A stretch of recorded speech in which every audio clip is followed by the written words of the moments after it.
Funded by a grant from the Andrew W. Mellon Foundation, the GLAM Center is a collaboration between the Clark Atlanta University Art Museum, the Spelman College Museum of Fine Art, and the Woodruff Library's Archives Research Center to provide faculty training in object-based pedagogy. Object-based learning is an experiential learning technique in which students work with objects such as artwork and historical documents to facilitate deep learning. It provides a stimulating experience across multiple senses, leading to enhanced analytical skills and increased visual literacy and improved learning outcomes at both the undergraduate and graduate level.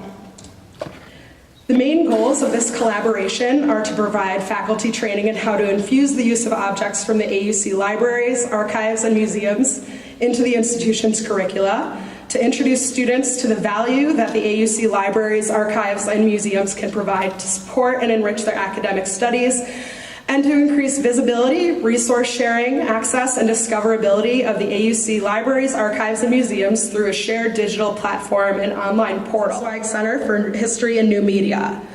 Omeka-S has been designed to take advantage of linked data standards for item description using JavaScript object notation linked data as its native data format and implementing common RDF vocabularies, optimizing Omeka-S for use within the semantic web. While Omeka Classic relies solely on Dublin Core for description, Omeka-S allows for the import of any linked open data vocabulary. Looking ahead to the kind of exhibits that we wanted to create on the GLAM portal, we decided it would be best to utilize Omeka Classic in order to take advantage of its plugins. So we officially launched the GLAM portal in May at our spring seminar for our faculty fellows, and the GLAM portal launched with 3 exhibits. The first, African Americans in Time of War, was created by us and adapted from the Archive Research Center's Black History Month exhibit. The other 2 exhibits were created by students in Spelman professor Dr. Rosetta Ross's class called Introduction to Christian Ethics, Archival Research, and Black Women in U.S. Civil Rights.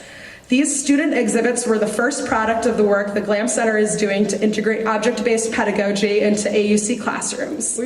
We envision the GLAM portal to be a centralized hub, providing access to works from the AUC archives and art museums, both internally at the AUC and to the general public, in addition to providing instructions for AUC faculty. So the Meta Archive Cooperative is a digital preservation network created and hosted by and for cultural heritage memory organizations. The Meta Archive is almost its 15th year anniversary. It was founded in 2004 as part of the NDIP project. Actually, it was founded in the Atlanta area. Emory was one of the founding institutions, Georgia Tech and some others. It is a community lock space network that offers cost-effective, distributed digital preservation for its members. We're members as part of the HBC Library Alliance, which is a collaborative member. There's 2 collaborative members of the Meta Archive, the HBC Library Alliance, and then a new one is called IndiePres. It's a group of institutions from Indiana. And you can see the membership's pretty diverse. There's large institutions, smaller institutions. We have 1 museum. We have HBCUs, and we have public library too, Greene County Public Library from Ohio. So a quick overview of how it works. Member institutions prepare their content for ingest into the network. You follow your own workflows for that, but generally use a backup protocol. You back up your images, the metadata. You log the information into a conspectus that's on the Meta Archive. It's a web-based form. It's very simple to do. Then you place your content on a staging server, and then the administrators at the Meta Archive, the staff, they assign 7 different other institutions to then ingest your content, because it's 7 copies. At that point, the members can monitor their content through the conspectus and the status of preservation. The network then continuously checks and validates the different caches of information, and if there is any issues found where the files don't match, it automatically repairs those files. And then that's all recorded in the metadata.